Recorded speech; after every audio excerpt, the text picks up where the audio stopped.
پسند کنند، شوهرهاشون احترام کنند، فرزندهاشون تربیه کنند، عفت و حیا را در وجود خودشان را دهند. این از 1000 ماه رجب روزه داشتنش بهتر است. امروز میبینی سری خواهر ما و شما لوچ است، روزه دار است، در زبانش تمام کلمات بی حیایی وجود دارد، لیکن از ماه رجب روزه دارد. اینا هیچ معنا و فایده ندارد. برای همین از همه مادرهایی که روزه ماه رجب می‌دارند، توصیه ما این است که شما در این ماه رجب خدمت شوهرهاتان کنین، بیرون از رجب هم در خدمت شوهر قائم باشین. ان شاء الله شما در نزد پروردگارتان اجر خیلی بلند بگیرید. بزرگی این ماه رجب این است که در این ماه معراج رسول اکرم صلی الله علیه و سلم بود. 27 این ماه به اکثر روایت گویم روز سه‌شنبه روز معراج پیغمبر خداست. بزرگی این ماه را انا همین شرفش همین است که حبیب خدا در این ماه نزد پروردگارش و درخواست پروردگار نزد الله رفتگی است. که این است سوره اسراء: سبحان الذي اسرى بعبده لیلا من المسجد الحرام الى المسجد الاقصى. پروردگار این شب معراج، این عروج رسول اکرم به نزد خودش به نص قرآنی و آیت‌های قرآنی برای ما و شما خبر داد. اگر کسی که این معراج پیغمبر قبول ندارد یا میگوید که وی در خوابش رفتگی است، به جسم نرفته است، وی کافر می شود. زیرا این نص قرآنی است که محمد صلی الله علیه و سلم نزد پروردگار رفتگی هست. که قرآن هم این حکایت میکند که میگن در روایت ها که شاید در خانه ام هانی بود از یکی زنهایش. بعضی روایت ها این است که بین حتیم، همون بین یک سنگی که در کعبه هست و بین خانه کعبه همونجا یک کاواکی هست، یک کشادی هست. همونجا رسول اکرم صلی الله علیه و سلم با پهلو بودن، خواب بود. سبحان الذی اسری بعبده لیلا من المسجد الحرام. کلمه لیل استفاده می شود که لیل این شب را میگن عربها. شب حضرت میگد خواب بودن که ناگاه کسی پایش می مالید. چگونه ای که یک فرزند پای پدر می مالد، پایش می مالید. نگاه میکند که جبرائیل امین در پهلوش نشسته است. جبرائیل پای رسول اکرم صلی الله علیه و سلم مالیش میداد و می مالید. حضرت از جاش گفتند السلام یقریئک السلام. ای محمد از جات خیز که الله به تو سلام فرستاد و تو را با یک تشریف رسمی به سوی آسمان دعوت دارد. الحال ما و تو یک جایه باید سیری بر آسمان کنیم. حبیب خدا میگوید از جاش خیستند. براقی که از اسب پستر و از خچیر بالاتر بود میگوید پیغمبر و رنگی سفید داشت که با یک چشم نگاه کردن سرعت حرکتش اینقدر تیز بود که حتی چشم رسیدگی ده این براق میرسید. بالای این براق مرا سوار کردند و این جلوی براق می داشتگی جبرائیل امین بود که میگوید مرا حرکت دادن به مسجد اقصی آوردن که این در فلسطین است. وقتی اینجا رسیدم یک توده پیغمبرهای زیاد از دوره های حضرت آدم تا حضرت عیسی در این مسجد اقصی روحشان وجود داشت. وقتی ما داخل مسجد شدیم به خیال گذرانیدم که نماز کی میخوانده باشد. حضرت ابراهیم میگوید از بین این پیغمبرها نزد من آمد و دست مرا گرفت و پیش نماز آورد. گفت تا امروز این مسجد اقصی از بنی اسرائیل بود و اینجا گویم نزول وحی بود و همه پیغمبرها از این مکان برآمدند. از این روز اعتباراً این مسجد اقصا از تو و از پیروان تو هست. چگونه که امروز این مسجد اقصا در دست مردم یهود است که مسلمان ها را در اونجا خیلی آزار و مشقت میدهند، که چگونه که امروز هم این دست خونالود یهود هیچ خانه مسلمان قرار نمیماند. فرزندهای مسلمان ها گویم همه بیچاره ها یتیم و در بدر و سرسان و سرگردان است از دست این قوم ظالم. خداوند در آن نقشه هایی که اینها نسبت مردم مسلمان میکشند خودشان خدای مهربان سرگردان بگرداند و چگونه که خانه مسلمان ها را این قوم ویران کرده ایستادند، سرسان و سرگردان دارند، خدای خاندان اینها را ویران بگردانید. حبیب خدا میگه 2 رکعت نماز خواندیم. مختصرا من میگم برای فضیلت همین ماه رجب حضرت میگه در براق مرا سوار کردند و آسمان از حضرت آدم سرکردگی در آسمان اول پروردگار میگه آسمان ها را زینت داد. بعد زینت دادن تمام پیغمبرها را امر کرد که حبیبی مرا پیشواز گیرید. ملائکه ها را میگه صفی در صف کرد. حبیب خدا هر آسمانی که میدرامد السلام علیک ایها النبی، ای پیغمبری خدا خوش آمدی گفته پیشواز میگرفتند. حضرت آدم بود. در دویم آسمان میگه حضرت عیسی را دیدم. در سوم آسمان حضرت یوسف را دیدم که خیلی حسن زیبایی داشت، که چنان حضرت یوسف میگه زیباگیش دیدم، آنقدر زیباگی داشت که قریب گویم نصف زیباگی تمام بنده های خدا در چهره حضرت یوسف گذاشتگی بود. لیکن حضرت جابر چی میگوید؟ وقتی میگه پیغمبر خدا جمال حضرت یوسف را تعریف کردن و خدا قسم میگه شب از شبها که ماهتاب 15 روزه بود، اینقدر روشن بود. من نزد رسول اکرم صلی الله علیه و سلم آمدم، زیارت کردم، یک بار نظر میکردم به ماهتاب، یک بار نظر میکردم به چهره حبیب خدا محمد. قسم به خدا گفت چهره محمد از آفتابم دیده روشنتر بود، از همون ماهتابم دیده چهره رسول اکرم صلی الله علیه و سلم روشنتر بود.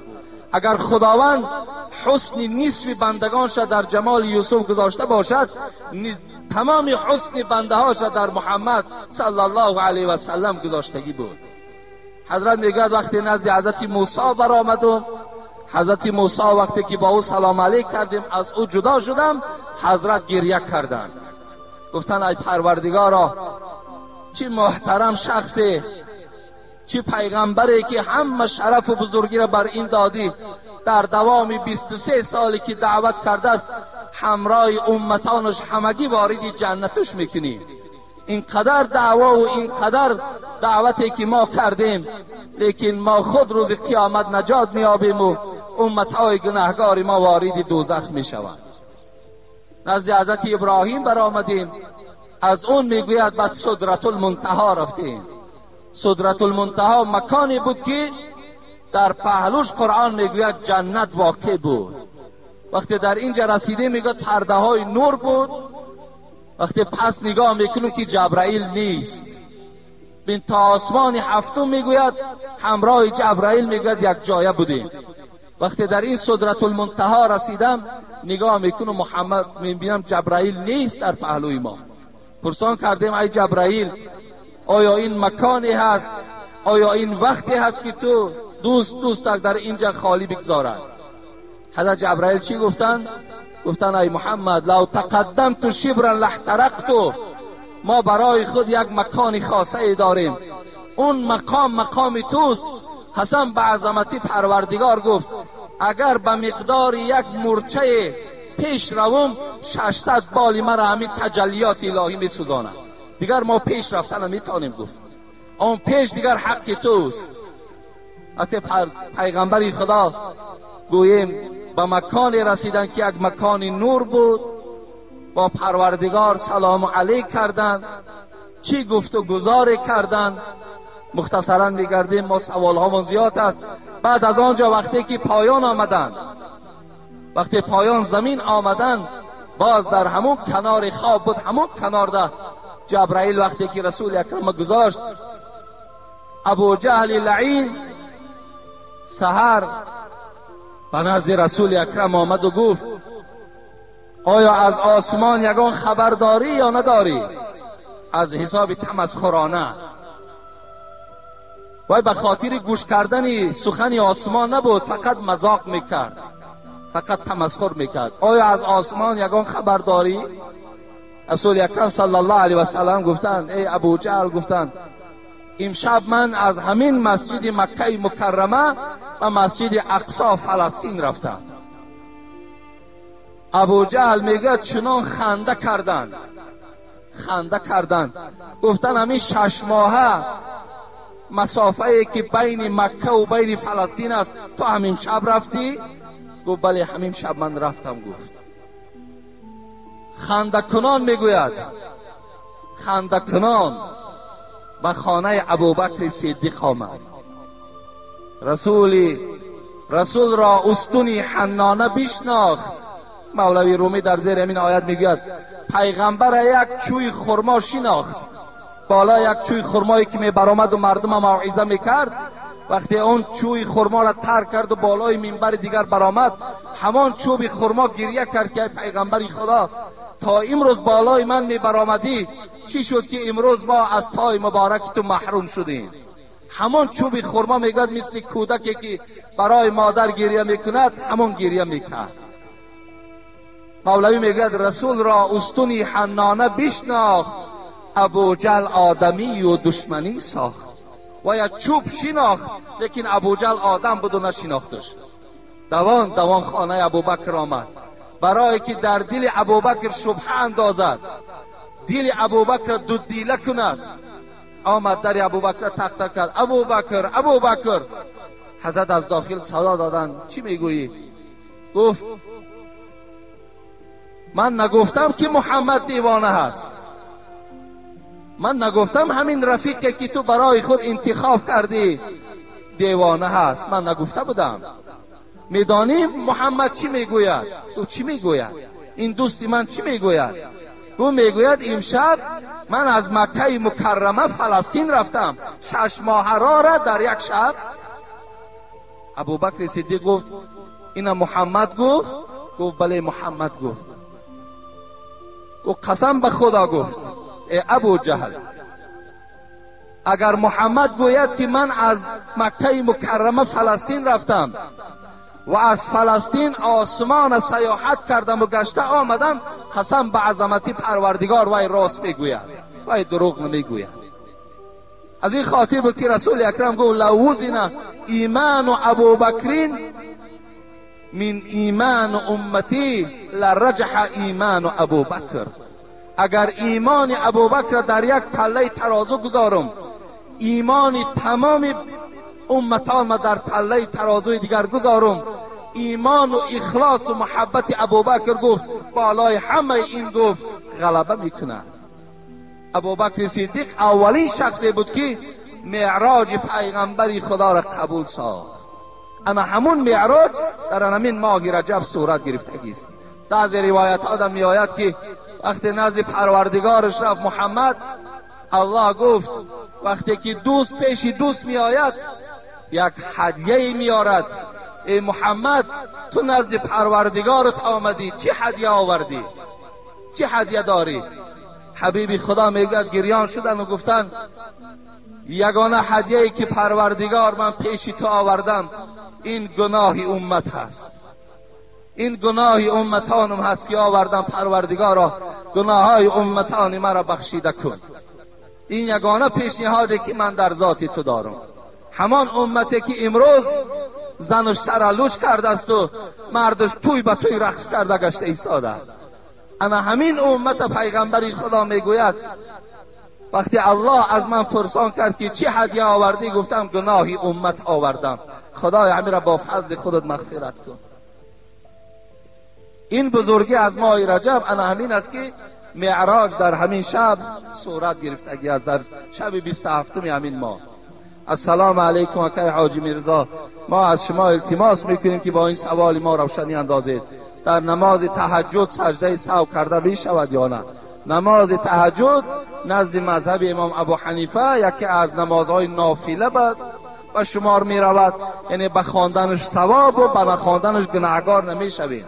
برای همین سجده سهو در نماز نافله اگر کنین درست می شود، اگر نکنینم گناهگار نمی شوید. السلام علیکم ای واعظ راه الله، خدا نگهبان شما باشد. من طالب علم مدرسه شهر قرغان تپه الان در شهر کولاب تحصیل علم دارم و خواهش دارم که شما که با این سوال من جواب گردانید. من در آینده نیت دارم که 40 روز در خانه نشسته با عبادت مشغول شوم. صحیح بودن این را به من فهمانید که برای کیها روا هست و برای کی نی؟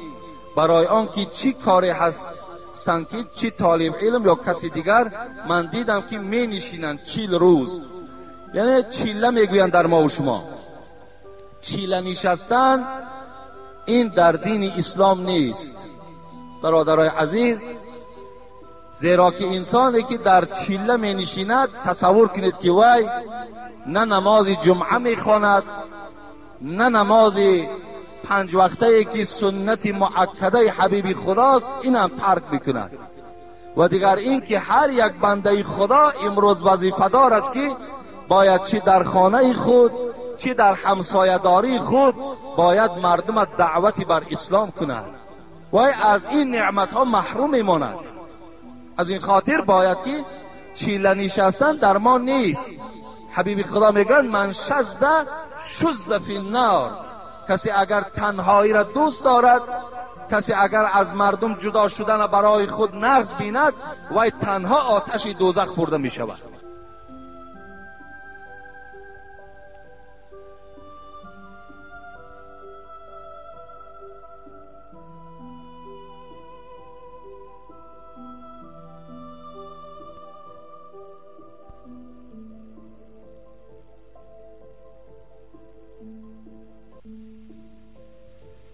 کسی اگر تنهایی را دوست دارد، کسی اگر از مردم جدا شدن برای خود نغز بیند و تنها آتش دوزخ برده می شود. یعنی هیچ وقت باید علیکم بالجماعه، حبیبی خدا میگه دائم شما را ای پیروانم تأکید میکنم که فقط با جماعت باشید، فقط با مردم باشید، هیچ وقت تنهایی را برای خود انتخاب نکنید. از این خاطر دادر عزیز می تواند که هیچ وقت چیله را برای خودش انتخاب نکند که این چیله نشستن از دین اسلام نیست. سلام داملای عزیز، با این سوالی من جوابی پوره دهید. یک همسایه ما نان و آب ندارد، قرض کرده و از قرض میکند و از قرضدارها میگریزد و نان و آب میدهد. شما با این کار چی گفتنی دارید؟ سری این کارها را چگونه بگیریم؟ ما در این موضوع صحبت داشتیم که برادر عزیز الله در قرآن میگوید صدقات برای فقرا هست، یعنی صدقات باید ماها کیها را دهیم؟ آدمای فقیر را دهیم. امروز عکس شده است، آدم فقیر آدمهای بای نان و آب میدهند، تا جایی که بایها خیر احسان نسبت کمبغل ها داشته باشند. امروز کمبغلی که صاحب یک سوم یا نیم سوم می شود در حال دیگر راست میکند، آب و نان تشکیل میکند و مردم سیر و گرسنه را نان میدهد. شما الکی گوییم که آن چیزی که سپارش پروردگار است انجام داده نایستاده ایم، یعنی انجام نداده ایم، زیرا شما خود مستحقین، یعنی شما باید که خود صدقه خور باشین، شما باید صدقه دهنده نباشین. اسلام هیچ وقت دستگیری نمی کند آن نان و آبی را که از نارسایی باشد. قرضداری کو یک طرف، این آدم قرضدار کو تماما حق ندارد که خیر احسان کند، لیکن آدمی که شرایط نداشته باشد برای او خیر احسان کردن در اسلام جایز نیست. امروز باور کنید بعضی برادرها بر ما زنگ میزنن از دولت‌های روسیه، از همه داملای عزیز دعا کنید که ما بیمار هستیم، بیمار هستیم، در حق من دعا کنید. این بیمارها بیچاره به یک حالت خیلی مشکلات 4 سوم صاحب می شوند، همین خانه در رسیدن برابر که الله که خیر احسان سر می شوند. بیچاره حالی پای قدم کرده است تا از راه دور آمدی، گفته دیگر وای اهمیت نمیدین که به کدام حالت آمده است، در کدام صورت است. خیر احسان چندین بار گفتم، فقط برای شما این قدر میگویم که شرایط دارین خیر احسان کنین، ندارین خیر احسان نکنین که شما گناهگار میشوین. و آن برادرانی که در این مسئله ها گویم مردم دقت میدهند، طعنه میکنند چرا تو خیر احسان نمیکنی، اگر همون آدمی را که طعنه دارد دقت میدهد کمبغل باشد، این برادر در نزد خدا گناهگار میشود. ما و شما حقوق نداریم که بنده هایی که بیچاره شرایط ندارند ما و شما با آنها دستورات خیر احسان دهیم. السلام علیکم حضرت حاجی میرزا، سوالی دارم، خواهش میکنم جواب گویید. مسئله اسراف کمی روشنی می انداختید. کسانی که اسراف کردند اسرافکارند، چگونه گناه است؟ خداوند در قرآن در باب اسراف ولا تبذر تبذیرا ان المبذرین كانوا اخوان الشیاطین و کان الشیطان لربه کفورا میگوید شما بنده های خدا اسراف نکنید، زیرا که پروردگار اسرافکار دوست نمی‌دارد. اسرافکار برادر شیطان است و شیطان در نزد پروردگار کافر است. کسی اسرافکار است برادر شیطان است و خدا گفته ایستاد است که شیطان در نزد الله کافر است. در دیگر جای قرآن خداوند برای ما و شما سوره اسراء است، میگوید کلوا واشربوا ولا تسرفوا. شما خورید و نوشید، اسراف نکنید. بخورید بنوشید، اسراف نکنید. حتی صاحبان تفسیر میگویند که انسان وقتی زیاد میخورد، همون زیاد خوردنش اسراف است. وقتی آدم میگوید عقلش فقط در همین بهتر کردن دنیا صرف میکند و فکر آخرت نمیکند، حتی صرف کردن عقلش همین هم از اسرافیات است. باید ما و شما در اسراف هیچگاه راه ندهیم. خداوند در سوره ابراهیم میگوید و استعذ ربکم لئن شکرتم لازیدنکم و این کفرتم این عذاب لشدید. اگر شما در نعمتهای خدا دادگی شکرانه کنید، به قدر آنها رسید، خدا زیادش میکند. لیکن اگر شما در دادگی پروردگارتان خراجات کنید، اسراف کنید، بی پروایی کنید، عذاب پروردگار بالای شما سخت است. این امروز ما و شما ببینید در خاندان ما چه از چراغها را، چه از آب، چه از گاز اسراف میکنیم، پروا نداریم، رفته ایستاده است. ما و شما فکر نمیکنیم که انا همین خراجات هایی که در اینها شده ایستادن، همین هم در عبادت ما زلال دارد، همین هم در بندگی ما زلال دارد، همین در ما و شما در نزد خدا گناهگار میشویم. السلام علیکم داملا، من برای انگشتی سبابه با مولای خودم بحث کردم. او با من گفت که دیگر از قفای من نماز نخوان که من امامتی تا قبول نمی کنم تا چلیک برداری تا بس نکنی. من چیکار کنم داملای؟ برای از پس یک داملای با فهم بخوان که همه داملایی که برداشتن همین انگشت که من کنه و امامتی را که قبول نکند، الحمدلله امروز پر از داملای میفهمیدگی.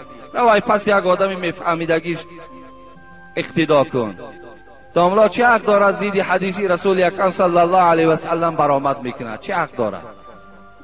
چه حق دارد وقتی که کردار امام ابو حنیفه را قبول ندارد که حضرت امام ابو حنیفه را در کتابها برداشتن انگشت در حالت اشهد ان لا اله الا الله دا برداشتن شد وصف میکنند، تاریخش بیان میکنند؟ چه حق دارد امام که خلاف کردار امام ابو حنیفه رفتار میکنند؟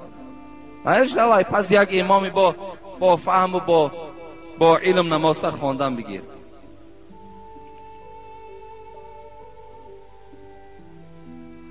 السلام علیکم داملای حاجی داملا حاجی میرزا، من مخلص شما هستم و در نمازهای جمعه اشتراک میکنم. یک سوال به شما دارم. همین مسئله انگشت برداشتن ده، کدام بردارین، کدام نمیبردارین، حق ندارین که پهلواتون ملامت کنین. حق ندارین. حق نداشتن تان به این خاطر است که شما حدیث های رسول اکرم اعتراف نمیکنید. در این باب تا 35-36 حدیث صحیح در باب برداشتن همین انگشت است. مامای من از 2.5 سالگی نابینا شده است، نماز نمیخواند و پای به طهارت هم نمی رود. او هرچند کوشش میکرد که نماز خواند لیکن خوانده نمیتواند. شما چی گفتنی هستی؟ البته باید که نماز این عذر ندارد، باید که حرکت کند، یعنی از دهان همو فرزندهاش آموختن سوره ها را آموزد. اگر این قادر نشد بعدا به همون اشاره های طریق نماز خواندنش عملهاش انجام دادن بگیرد، انشاءالله همون هم در نزد خدا نماز به حساب می رود.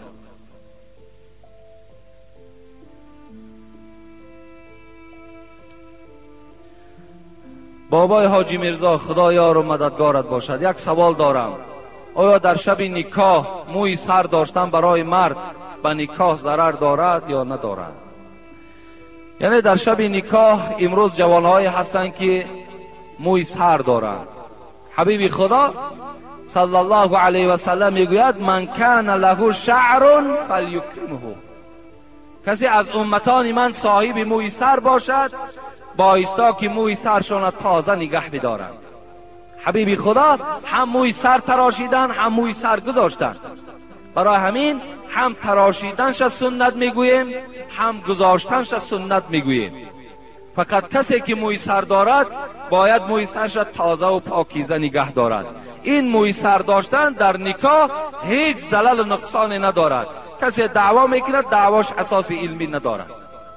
برای همین اینا گفتنی هستم که دادر عزیز در شب نکاح، در نکاح تو چی زلل دارد؟ زلل دارد که وقتی که اون زنی که می آید یک سوزن در دستشو از پشت همون کستومی تو دختن میگیرد، انا این خرافات ها در نکاح تو زلل دارد.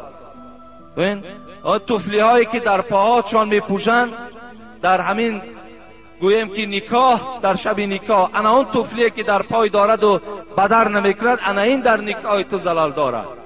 یا در شب نکاح بعض جوانهای بی فراست و بی عقل وجود دارد که شب نکاح نوشیده به نکاح می آید، عرق می نوشن برای شرم و حیاشان پرد تا که در نکاح شرم نکنن. آیا تو نمیدانی الحیا شعبة من الایمان پیغمبر گفته است. حیا این خودش نشانه ایمانداری است. وقتی تو حیا را از وجود دور میکنی معنای این را دارد که تو ایمان از بدن جدا کرده. انا اینا در نکاح شما زلال دارد. در نکاح شما این 10 ماشین و 20 ماشینه که صرف و خراجات های بی معنی میکنین، انا این در نکاح تو زلال دارد. در نکاح تو اون دختری را که تو فتح پشانیدی و تمام بدنش یار و رفیق نشان دادی، انا این در نکاح تو زلال دارد. آن دختری را که تو پیش بزرگوارها میبری که این بیچاره ها از آمدن این عروسی تو ناراحت میشوند، انا این در نکاح تو زلال دارد. انا پیش این اسراف ها را، پیش این نامعقولی ها را بگیر، نکاح تو بی زلال و بی زیان می شود. این موی سر داشتن در نکاح هیچ زلال زیانی ندارد.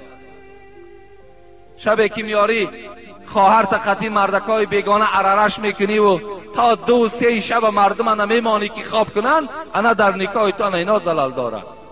انا پیش زلال اگر خواهی که بگیری مرحمت، انا این گفته خدا و پیغمبرت است. بابای حاجی میرزا ما از دوشنبه این سوال را به شما داده ایستاده ایم. آیا نسبت قبر را آرا و تارا زیب و زینت دادن از نگاه اسلام چگونه است؟ ما دیروز زمین را بین عصر شاه در همین بین قوم خودمان فهمانده دادیم. برادرای عزیز، احترام پدر و مادر، احترام برادر، احترام خواهر به زینت دادن قبر معلوم نمی شود. این نشانه اون نیست که تو نسبت پدر و مادرت احترام کلان داشته که بالای قبر پدرت چیکار کردی؟ قصر و قبله کردی. این دروغ است. پدر مادر احترامش این است که در دنیا تو اونها را بار نگذاری که غمگین شوند، چه از پوشاک، چه از پول، چه از خوراک اونها را تأمین کن. اونها را مثل که فرزندها تا نوازش میکنی اونها را نوازش کن. پیش پدر و مادرت در حالت در آمدن از جاد بخیز، خوش آمدی بکن. انا این احترام پدر و مادر را نشان میدهد. قبر پدر و مادر تا اگر از طلا کنی، پدر و مادر از تو راضی نباشد، این هیچ معنای فرزندی و گویم احترام فرزندی را نشان نمیدهد. در اسلام آرا و تارا دادن قبر حرام است. حبیب خدا میگوید حتی شما بالای قبرهاتون گچکاری نکنید. در حدیث ها میگه در بالای قبر ننشینید، بالای قبرتون در چیزی ننویسانید. اینها را اسلام ما و شما حرام میداند. حتی در اسلام فقط رخصت همین است که یک سنگ عادی برده بالای قبر میگذاریم تا که فرزندها من خبر دهیم که همین قبر پدرت است یا مادرت است یا برادرت است. یک نشانه. حتی همون رشاتکه هایی که در اطراف قبر میمانیم اینا اسرافن، حرام است، ما و شما گناهگار میشویم. کجا جایی که این قصرهایی که در بالای قبرها میسازیم. حتی بینین همین مختصری که ما و شما امروز تاجیکستان میخوانش، کتاب مختصر قریب 70-80 تا شرح دارد. در همین کتاب جنازه چی میگوید؟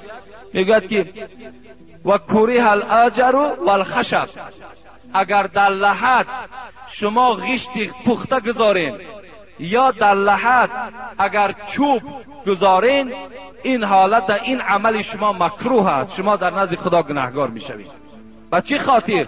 به خاطری که برای غشت پخته و این چوبی که در لحد میگذارید آدمای زنده احتیاج دارند. باید در لحد غشت خام باشد یا چیمی که میگویم همون سبزگاری هایی که ما و شما کنده و در قبر میچینیم، انا همون زیبی قبر دارد. فتوای خلاصه را تماشا کنین، میگوید که قبر دویم باره کندن در اسلام اجازت نیست. اینا بعضی آدما قبرهاشون از اونجا میکنن اینجا میارن، اینا اسلام رخصت نمیدهد. لیکن اگر همون گورکاوها ساعتشه یا بیل یا کرته یا چیزی از ظرف دنیا را در داخل قبر فراموش کرده باشد، اینجا اسلام رخصت میدهد که دویم باره قبر کنین و همون چیزی که زنده ها احتیاج دارن بیرون قبر کنین.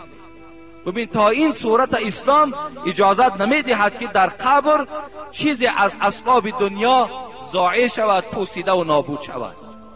برای همین از همه شما برادرای عزیز خواهش من این است که شما بالای قبرها دا بنا نکنید، بالای قبر برای خودتان سجدگاه جای نماز قرار ندهید. اینا را در حدیث ها رسول اکرم حرام خواندگی هست. گفتی اما حضرت مولوی جنونی که اگر گورت همه نقش و نگار است، چی سود پر در لحد گر اژدهار است. این چی فایده دارد بالای قبر تا اگر از تمام میگوییم که بهترین مال دنیا آرا و تارا دهند، لیکن داخل قبر اژدهار داشته باشد، داخل قبر راحت نداشته باشد، این چی معنی دارد؟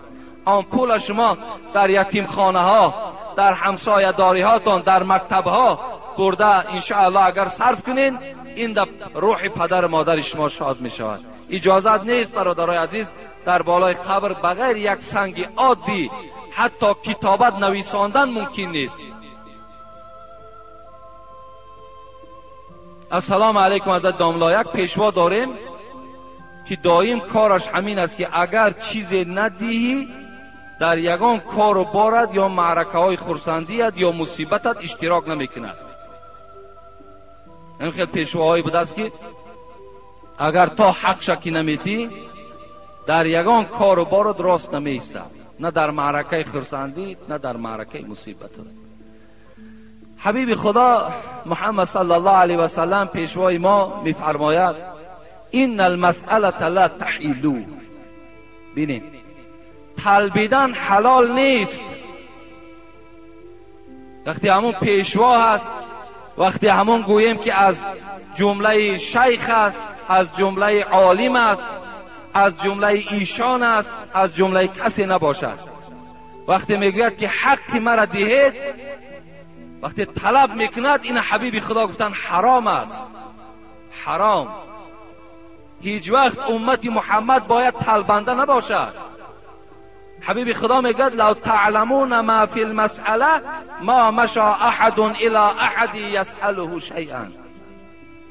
اگر شما میدانستین که طلبیدن چند قدر بی‌ناموسی است، بی‌عاری است، شما هیچ وقت پیش یک برادر مسلمانتان یک قدم برای طلبیدن نمیزدین. لیکن افسوس که این طلبیدن شخصان برای خود اختیار کردن که ناموس ندارند، اونا گویم حیا ندارند. برای همین ما و شما حق نداریم که گویم برای ما فلان قدر مبلغ جدا کن بعد من در کاروبار تو راست میستم، یا اینکه من فلانی زاده ام، من بالای همه شما گویم سردار هستم یا فلان هستم، باید که برای من شما مبلغ جدا کنین، برای من نظر دهین. این در اسلام ما وجود نداره. بعضی ساده های ما و شما را اونها می ترسانند، حقی مرا بده. وقتی مثال تو نمیدی بعد وایمه میکنند، نمیتی حقی مرا نمیتی، حقی گویا که تمام یعنی ندادی تمام تو میسوزی. نه، خودش میسوزه. او دعا هم ندارد برادر عزیز، باور کن نترسین، این چیزی چی گپ نیست. اسلام ما باید طلبنده تیار نکند. امروز برای چی ما میگیم که همون بچه هایی که در راه ها هستن صنف 1 و 2 میخوانند یا از اون در پستر هستن، اونا را شما پول ندهید. به چی خاطر؟ به خاطری که در طبیعت او طلبیدن میماند و آیسته آیسته میده میده آخر کلان شدن میگیرد، با همین راه طلبیدن الک عادت میکند و دیگر در مکتب نمیخواند و دیگر مکتب هم که رود تمامی حش و خاطرش به سوی همان اطراف مزارهایی که امروز طلبنده ها در اطرافش نشستند. انا فقط تمام خاطرش همه گویم حشش طرف همون مزار، طرف همین امروز قبرستان ها را جای کردن. میبینن که مردم قبرستان میرود، در نزد قبرستان که باز پول تقسیم کنی که هست، این کودک ها همون جمع روند تا که با اونها پول دهین. شما ندهین بر اونها پول، اونا را شما خودتان طلبنده میکنین. امروز این بهبودی که الحمدلله در تاجیکستان شده ایستاد، شما میبینید روز به روز زوادها باچیده هستند، روز به روز راهها کشاده شده ایستادند. امروز کدام بدفرد تاجیک این زوادها را سرداری میکند؟ ما و شما که وقتی که فقط طلبنده تیار کنیم، همین طلبنده هایی که امروز داریم کتکت هایی که هستند، مردم هم میترسانند که حقی ما را بده، نمیتی خیلی میبینی همیناش بسند. ایناش بیا ما و شما طلبنده نکنیم، ایناش بگذار که بیچاره خوانند، بگذار که آینده دار شوند، در همین جامعه تاجیکستان ما و شما خدمتگار شوند. اینا درست نیستن. طلبیدن حلال نیست برادر عزیز.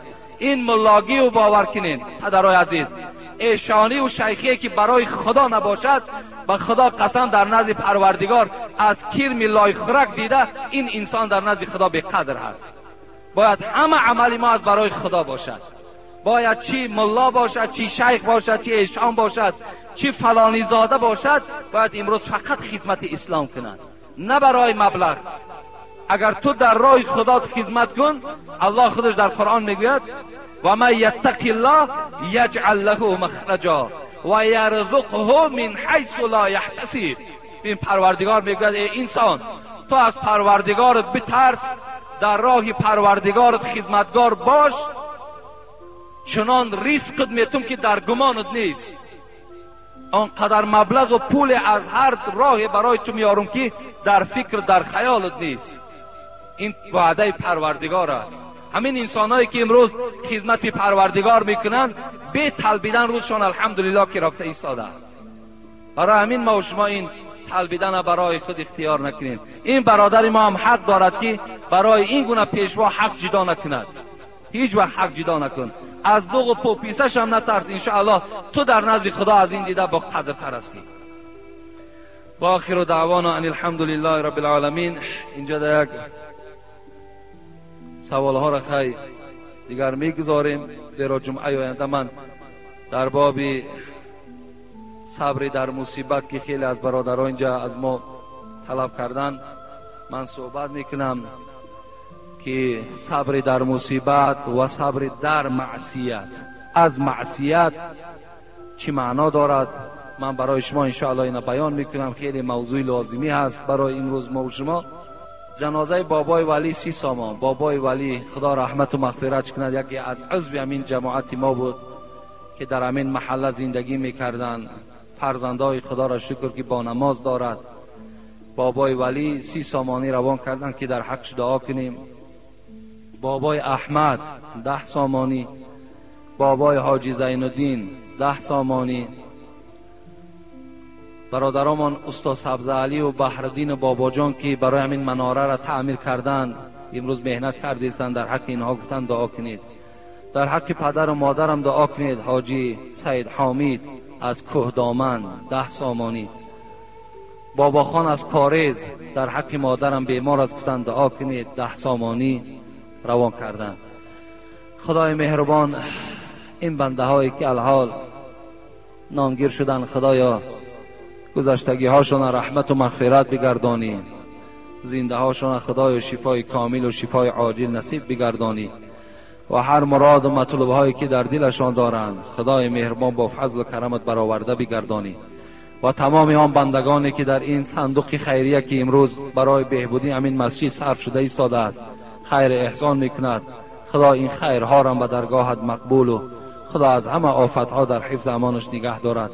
یک گروه جوانها امروز از ما طلب کردند که در حقمان دعا کنید که در سفر و در روسیه کار میکنند. خدایا همه مسافرها را از این جمهوری ما را خدایا صحت و سلامت نگه داری و با تن صحت و با دست پر و خاندان برگشتن در موفق شان بگردانی. آمین و رب العالمین. اللهم رب هذه الدعوة التامة والصلاة القائمة محمدا الوسيلة والفضيلة والدرجة العالية رفيعة وبعث مقام محمودا الذي وعدته وارزقنا شفاعته يوم القيامة إنك لا تخلف الميعاد. ما این دو را نمیشناسم لیکن از اون بی نهایت غلط میخونده است.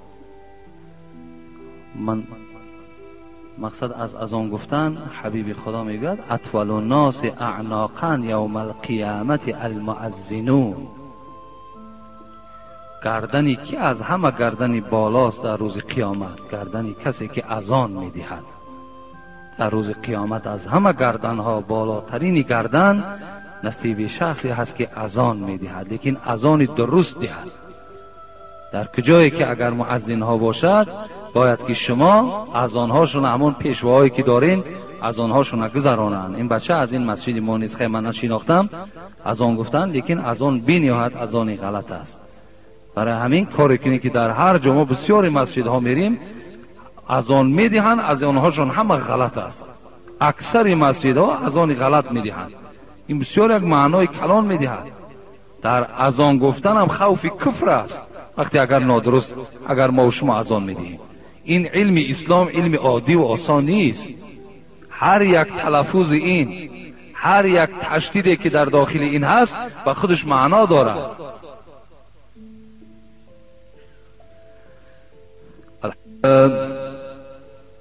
الحمد لله الذي قدرنا في سابق علمه بالإحسان ونور قلوب العارفين بنور المعرفة والإيمان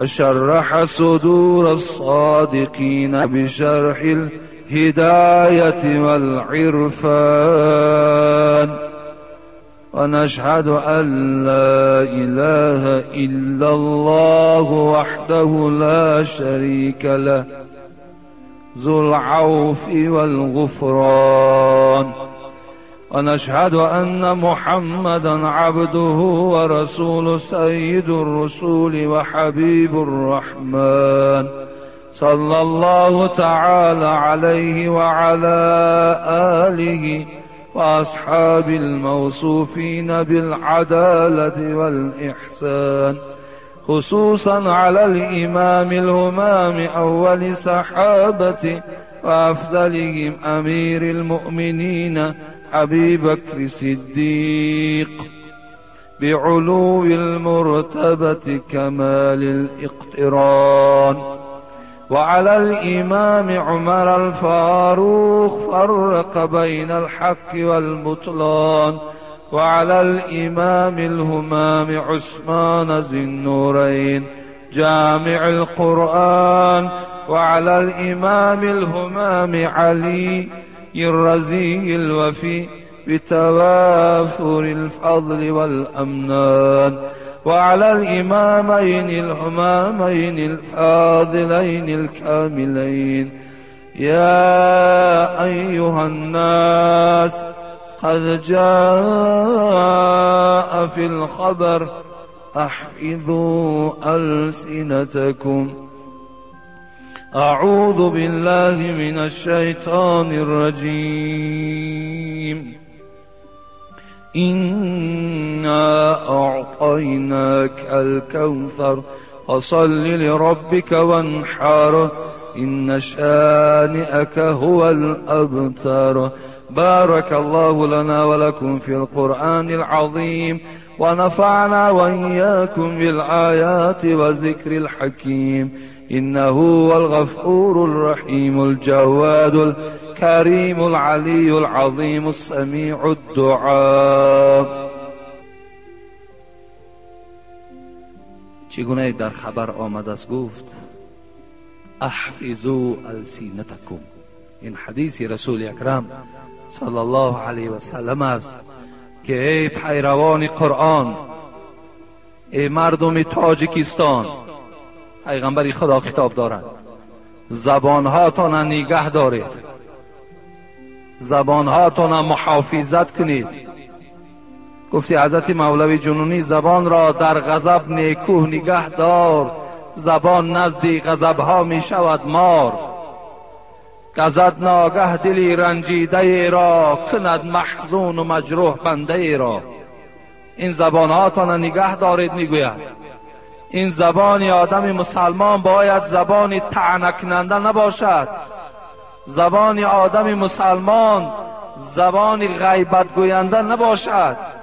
زبان آدم مسلمان و مؤمن و زبان انسانی که جمعه میخواند، 5 وقته میخواند، در خانش قرآن دارد، دعوای اسلام دارد، باید زبان او زبان دشنام کننده نباشد. حبیب خدا میگوید سباب المسلم فسوق و قتاله کفر.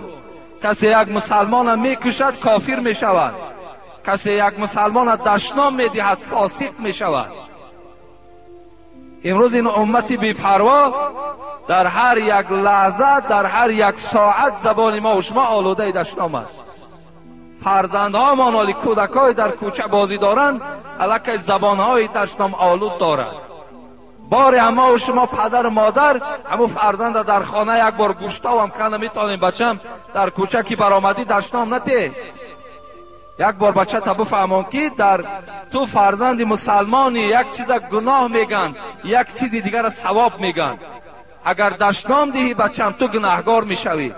اگر زبان تا نگه داری و با رفیقات دشنام ندهی تو ثواب میگیری. اینا هر یک کدام ما شما وظیفه پدر و مادر همین است. شما در همون خوردیش که وای ادب نکردید کی دیگر آدابش میتین؟ تو میستین زمانی که کلان شود و خودتان دشنام دهد. درختی که خوردکک بود باغبان، بگرداند او را چو خواهد چنان. چو گردد کلام باز نتواندش، که از کجی و خمی بگرداندش. این درخت که کلان شد دیگر شما این درخت پایه زده نمیتونید. این درخت دیگر شما نوده هاش راست کرده نمیتونید. فقط شما پایه او را زده میتونید، راست کرده میتونید زمانی که این درخت نوچه باشد، خرد باشد. این کودکان به منزله همون درختی خرد هستند، اونا را باید تربیه کنید. حبیب خدا میگه زبانهاتون ای پیر خرد محافظ